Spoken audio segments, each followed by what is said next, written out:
From WKYT Podcast, this is Uniquely Kentucky. I'm your host, Amber Philpott. Hello, podcast listeners. I hope the month of February finds you doing well. Here is a question for you. What does music do for you? Does a certain song transport you in time? Do you feel emotion through certain songs? Does music move you? Well, the answer is yes to all of the above for me. I'm a music junkie from country, pop, hip hop, Christian, soul, even Broadway show tunes. I'm a fan of it all. Music is the soundtrack of our lives, the good, the bad, and the ugly. Music and songs tell a story, and a song for me might tell one story that's completely different from yours. My guest on this episode of Uniquely Kentucky is a rising star in the musical world. His baritone voice can transport you to another place through song. Michael Preacely is gaining attention for his performances on the opera stage, having toured regionally and internationally. He has performed in the classic Porgy and Bess, and the list goes on and on. He's not a Kentucky native, but he found his home here in Lexington through the University of Kentucky. He got his doctorate and now lectures at UK. His voice will put a smile on your face, but his upbeat personality will really put a song in your heart when you meet him. Uniquely Kentucky with Amber Philpott is brought to you by the WKYT News and Weather apps, available on the App Store and Google Play. I am joined now by Michael Preacely. I believe it's Dr. Michael Preacely these days. Hello, sir. How are you? I'm doing well, Amber. How are you? This is so exciting for me because one of the reasons why I do this podcast is really just for my own benefit, my own gain, because I love talking to people, and you are this beautiful opera singer, musician, classically trained, and I am just in awe of that. I want to tell people, first of all, the reason why I met you, we were neighbors, and I used to hear you, my husband and I would hear this beautiful sound coming from a garage, and we thought, what in the world is that? And that's how we first met. Yes, it was so amazing. I mean, you and Steve, it freaks me out every time I think about how we met.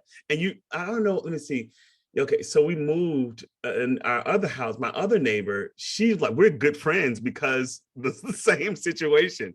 Because we moved from one part of our neighborhood to the next part of the neighborhood. And then I was singing. I'm always practicing and doing something else. And so, yeah, that's also, I think, one of the blessings about what I do, because it's unassuming. Like, it's not intentional. It's just because it's just a part of me. And I love to be able to formulate relationships with people by just being me, and it's easy like that. And it makes life really, really wonderful. Music brings people together in the best of ways. Michael, this podcast is called Uniquely Kentucky, and I do it because it is the people of Kentucky. You're not a native of Kentucky, are you? You were correct. I'm actually from Chicago. Found your way to Kentucky. Talk to me about finding your way to Kentucky and through music, I'm assuming. Yes, absolutely. Great. Well, my wife went to Princeton Seminary for her MDiv. And so when we were at Princeton, I had the pleasure of meeting Dr. Everett McCorvey through the American Spiritual Ensemble. And we met, and then he's like, hey, a friend of mine introduced me to him, but a friend of mine said, you should audition for the American Spiritual Ensemble. And I said, hey, why not? Let me go ahead and do that. And Amber, it's so funny because I auditioned for the American Spiritual Ensemble, and I kid you not, probably about a month after our audition, I got laid off from my job. And so I think that was providential in a lot of ways. My boss told me, he brought me into his office and he said, look, I'm laying you off because we're doing budget cuts and so on and so forth. He said, but I know you have a talent. And so I'm going to make sure you have enough severance to get you through. And I know it's amazing. And you go and live your life. And since then, I've never looked back at a job that's not involving music. And that has a lot to do with meeting Dr. McCorvey in New York, auditioning, getting hired to sing with the American Spiritual Ensemble, getting introduced to Lexington, deciding to do my master's, moving to our old neighborhood. And here we are talking about music. Yeah, And now you are lecturing at UK, among I other am. things, It's right? crazy, You crazy. got your doctoral, so you have the doctor in front of your name. Yeah. That's pretty amazing. I think that's one of the things that inspired me about you many years ago when we met, is that I knew you were going for all of those things, but you were also a dad, you had small kids at home, and you were following this dream Yeah. that, a lot of people might be too afraid to chase, or there are a lot of barriers that would have set you back, but you were chasing that dream Hmm. that You're brought you so here. right. I think, when you couple the passion and with dreams, and, oftentimes we go through our process not knowing that the little things that happen around our journey are all stepping stones for the big picture. But because this world has such a large weight, it's hard to see that. And it was hard for me. I mean, you're right. I mean, my three boys, my oldest son is 16, the middle one is 11, and the youngest one is 6. And they have their lives, they have their schedules, and I have to be a dad to them. And it's amazing how all of these things work out. I'm able to go off to Europe and perform for 6 months. I'm able to do an opera here. I'm able to do an orchestral show there. And then they're able to come at times as well. And so that's even amazing. I got something to share with you, Amber. My middle son, Benjamin, he was actually hired to be the lead child in the opera Fire Shut Up in My Bones in Chicago with the Lyric Opera Chicago. So all of these things that we're doing, all of this groundwork that we're laying, look at how it's coming to fruition, even in the children. And that's powerful. And so all of the sacrifices, all of the struggles that I've gone through, man, they're so worth it. And I'm just touching the tip. I'm not even at the tip of the iceberg yet. I still have so much more to do and so many lives, I think, to impact and change. Yeah, we're not old yet, we're No, not we're old not. yet. We still have a lot to go. So if you look at your bio, for someone like me that knows nothing about what you do, has no musical ability whatsoever, Mhm. you list yourself as American baritone. You're trained in opera, but you sing other things. What does that mean to someone like me or others out there that enjoy your music and think it's beautiful, but know nothing about it? Great question. So, in the operatic world, most people, that's what they do. They sing opera only. But I'm very unique in that I sing opera, I sing musical theater, I sing gospel, I sing jazz, I sing bluegrass, I sing all different types of music, but I still use my own voice. So it's not like I'm going to change my voice to sing any of these styles. I don't sing R&B like I'm singing classical music, of course, and I don't sing musical theater like that either. I still stay true to the styles, but that's what that simply means. That means I can cross genres. I think that's why I perform a lot because, in terms of being an African American in this field, one of the things that we want, one of the things that a lot of opera companies are looking, or orchestral companies looking for, is diversity in not only voice, but personality, and offering who you are. And I think I offer a lot of that. I'm able to bring all different types of music to the forefront and be African American. But I'm not only diverse in who I am, but I'm also diverse in my musical offerings. So that's a pretty cool thing. Yeah, if you take a look at your resume, I mean, some pretty incredible experiences, as you've said, that you've been able to do. I mean, being a part of something that is, I think, as classic and as amazing as Porgy and Bess, Mhm. traveling, as you said, to Europe. What has that brought to you? I mean, was there a time that you ever could have imagined yourself being in Europe and traveling, or being a part of something that is as iconic as Porgy and Bess? Absolutely not. When I was growing up in Chicago, I'm from Chicago, South Side of Chicago. I had the pleasure of being a part of the Chicago Children's Choir. Now, the Chicago Children's Choir, they actually showed me what life could be in music outside of the city. So I had a chance to travel abroad with them. Matter of fact, I went to South Africa with the Chicago Children's Choir. I sang in Bishop Desmond Tutu's church. I visited the home by invitation of Nelson Mandela. And so these types of experiences were all feeders to what I knew was possible. Now, all kids don't have that that they're not afforded that type of opportunity. And that's one of the reasons, this is one of the things that I want to do here in Lexington. We'll get to that a little later. But I feel that those experiences really gave me the courage to get on a plane and go overseas, you know, and to know that it's always a new experience though, Amber. Trust me. I mean, going overseas is definitely totally different than being here in the States.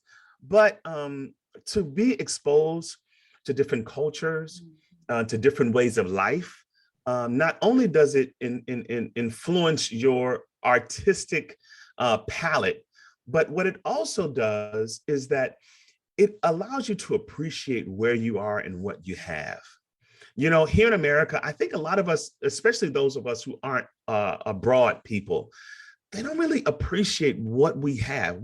This is an amazing country in a lot of ways. Now, don't get me wrong, we have so many faults, but I think the goodness of being an American definitely outweighs a lot of the faults that are going on that we have when you look at how other countries live and what they do there. Not saying it's a bad thing, but it's just an opportunity to open your mind and be influenced by other cultures so that then your art can be influenced in a way that can really touch all people in a very special way.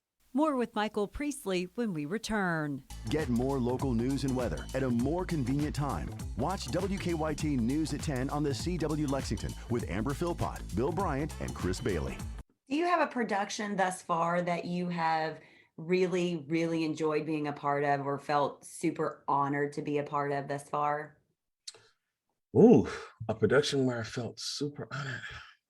You know, Amber, I don't know. I really count. I know this is cliche, but I count it an honor to be a part of every show I'm in. Yeah. Because, you know, one of the things, I'm teaching a course called Beyond the Classroom, and I'm using a text called Beyond Talent. That's the name of the text.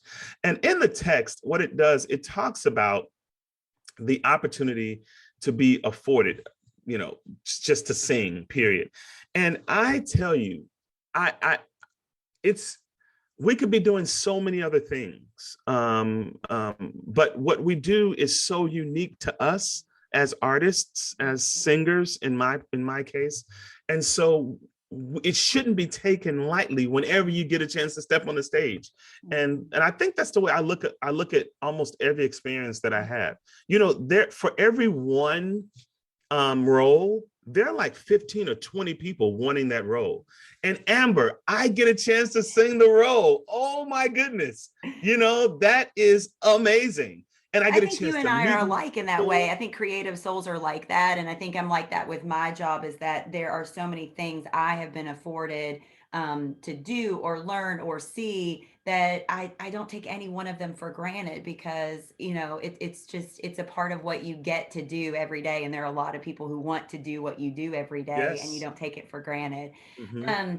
I'm so excited because I recently was back in the theater and I got to see a show at the Opera House downtown, and it felt so good to be back in a theater and see live performance. How tough has the pandemic been? We know what it's done to the arts, but how tough has it been on somebody like yourself that you strive to be in front of people and you strive to use your music to lift people up? You know, the pandemic, Amber, it taught me what you do, and I'm about to put you on the spot here, but what you do in terms of your profession is breathtaking. Because you have the ability, it's only two of you in a studio, you and a camera person, and maybe one other person around, but you bring stories to life by just you and looking at a camera.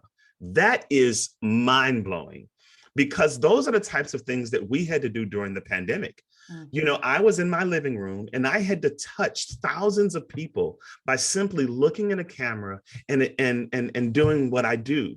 And it's totally different than having thousands of people in the audience, you know, because you can feed off energy and so on and so forth. So it was hard at first, but as you move, you know, as I got on and I got used to what it meant to look in a camera and look past the camera, because ultimately you're still you. You know, I'm still Michael. And I never forget, I did a song called Make Them Hear You from Matt Ragtime. And I also did in that same program, I did You'll Never Walk Alone. And I was thinking about all of the people that I was speaking to and the message that I was trying to give. And I looked straight into the camera and I spoke to all those people who were beyond the camera. And wow, I looked at the performance later and I was like, whoa, it didn't even seem like I was looking at a camera. You know, I felt like I was singing to me. And that was important. And that was an understanding for me in that moment while we were recording, where I'm like, okay, Michael, this is okay for now. But on July, when was it? July? I forget what date it was. It was in July. I was in Asheville with Asheville Symphony, and I sang at an outdoor concert. First concert post-pandemic. Well, we're not post-pandemic, right? But first concert post-reopening. About maybe 4,000 or 5,000 people in the park. It was packed. It was packed outside. And I sang some of the same music that I sang when I did that. And I was singing to the camera. I noticed that it wasn't different. The difference, however, was to get that applause and to get that overwhelming sense of spiritual satisfaction. And that I realized was what was missing. And when I got it that day, Amber, it was amazing. And I think all of my colleagues in every way, shape, or form, in some way, shape, or form, can understand and attest to the spiritual blanket that one feels when we are in person. And it's powerful. And so I've been doing several performances. I've had several performances live, and they've been all just the same and amazing. And it's an overwhelming appreciation for what we are and what we do as artists on the stage. I mean, I packed hope that's houses. one of the biggest things that comes out of, there are a lot of things to come out of the pandemic, but one of the things is that we do appreciate the arts in whatever form, and that we realize how fortunate we are. That we have the people, the places, the musicians, just you name it, that we appreciate them and that we continue to support them as we go forward, probably even more than we were before. I know I do. I've always appreciated, but I realize now it's so very, very, very important. I know I want to be respectful of your time, and I know there's some things that we want to talk about. One of the things that I do, I want to talk about what you want to bring to Lexington, because you just mentioned that in terms of, I'm wondering, with youth and music and the arts. You were a part of a really awesome thing at the Lexington Legends. Was it last summer, I believe? Yes. Time flies away. And I thought that was so wonderful. And when I went back and I looked, it was the I Was Here exhibit. And I read a quote from you. I want you to tell people what that was, but you saw that exhibit and you saw it, but you heard the music and you wanted to make sure that music was involved. Am I interpreting that correctly? Yes, you are, Amber. You are absolutely right. I Was Here, our project, where our leader of our helm is Marjorie Guyon. The ancestor spirit portraits, when I first saw them in Winchester, like you said, they spoke to me. But as I was looking at the portraits, I heard so much music in my mind, and I'm like, this needs this and this needs that. And so through a partnership with Marjorie, and also through the Lexington Fayette County Public Library system, we were able to create a soundscape for the ancestor spirit portraits. And I think I don't know where.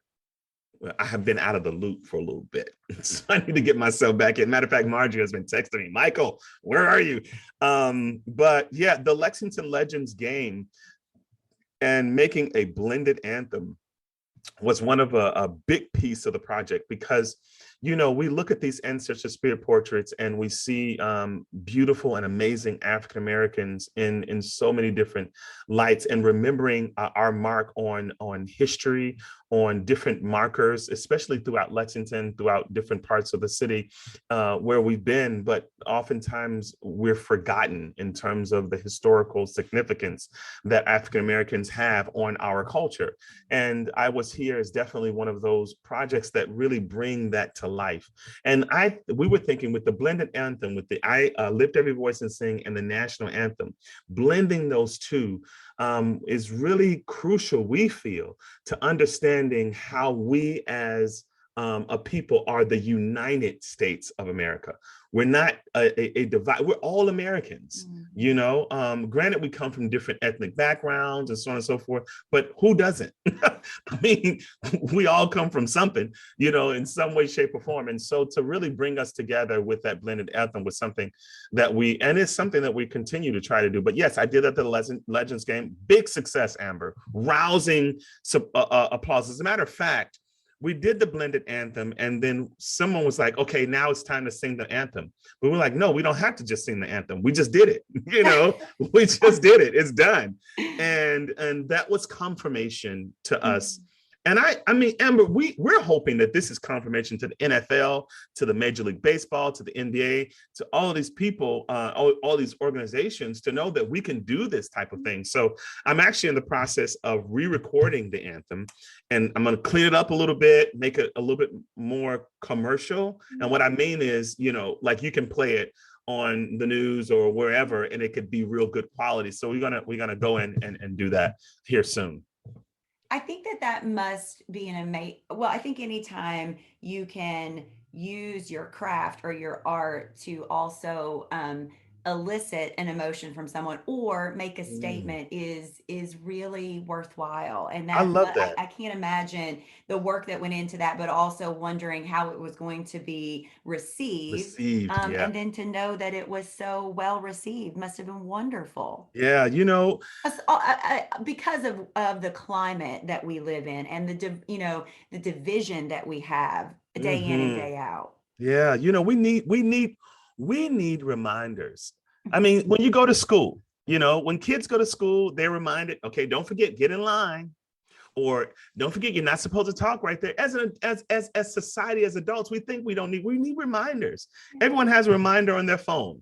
You know, we need reminders and markers to lest we forget about who we really are. You know, there's some horrible things, some atrocities that happen in our American history, but there also are some wonderful and amazing things that happen in our American history. And we never want to relive the bad things, but we also want to remember that those things happened, but also that these things happened as well.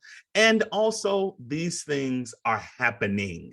You know, we're moving forward, we're moving on, we're making a difference. And I love what you said, through our craft. Yeah. It's such an honor to be able to be a singer and I guess a producer and I guess a composer in some way, shape, or form, to use those things that have been given to me, God given to me, to help make a difference in this world. I'm all for that. Absolutely. Michael, we're not old, but you know, we are getting up there. But so now you're in a position where you are helping craft the next generation of beautiful singers like yourself. What's that been like? And what do you hope to bring to the table in terms of the younger generation? And even, I'm assuming, lifting up African-American youngsters who want to find their place in music, whatever that might be? Good question, Amber. You know, being hired at the University of Kentucky as a part of the voice faculty is one of the pinnacles, accomplishments of my career. I love my faculty members. I love the university. I've spent so much time here and I've grown so much here. And to grow further, not only for my students that I have, but for, you know, I think what I do and the impacts that I make, my goal is always to be an example to those who look like me. Okay. So I don't think I set out to say, let me find all the African-American boys and do this. No, because I think, first of all, you're assuming. I make assumptions and you're not supposed to make assumptions.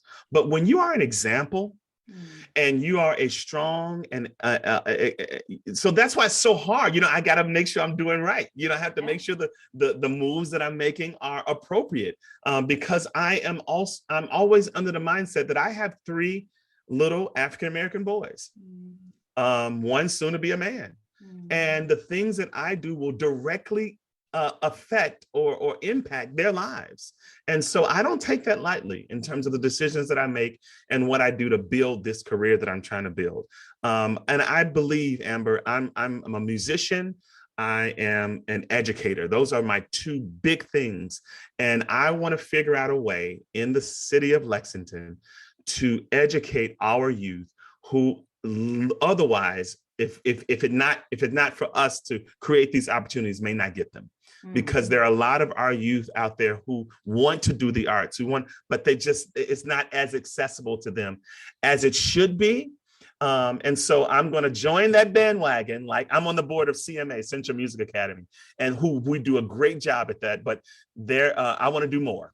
And I'm hoping that something will come up here in the near future that will enable that. So hopefully, if it does, I'm going to give you a call and we'll talk about that. I will answer that call. Did I spy that you might be working on an album? Yes, Amber, I've been working on this album for 3 years.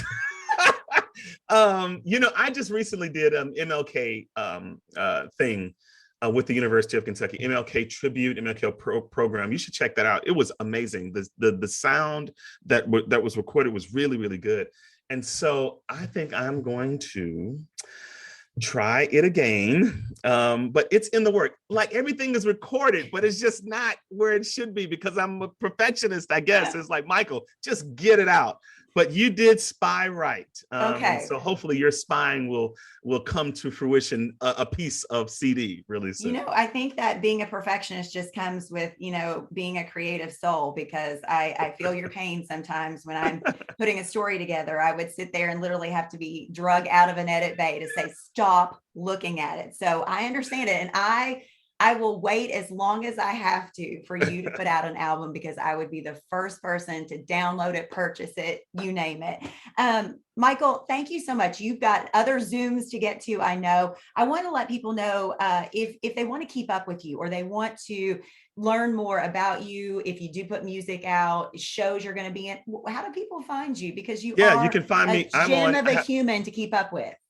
I have a website, michaelpreacely.com. My last name is the word peace with an R, L-Y, Preacely, michaelpreacely.com. My Twitter is MP Baritone. All of them are MP Baritone. My Twitter, Facebook, and Insta, MP Baritone, or you can search Michael Preacely and find me at all those platforms. I try my best to keep things up to date. I don't have someone working for me. It's all me. So, things are always posted on my website, especially in terms of things that I have coming up. Next week, I'll be in Cleveland at a Cleveland Pops concert. So I'm looking forward to that. Well, Michael Preacely, thank you so much. You were exactly what my soul needed today on this Friday. So I hope that when we put this out into the world, just hearing you will also put the same smile on other people's faces as well. Thanks so much for your time. Thank you, Amber. I really appreciate you.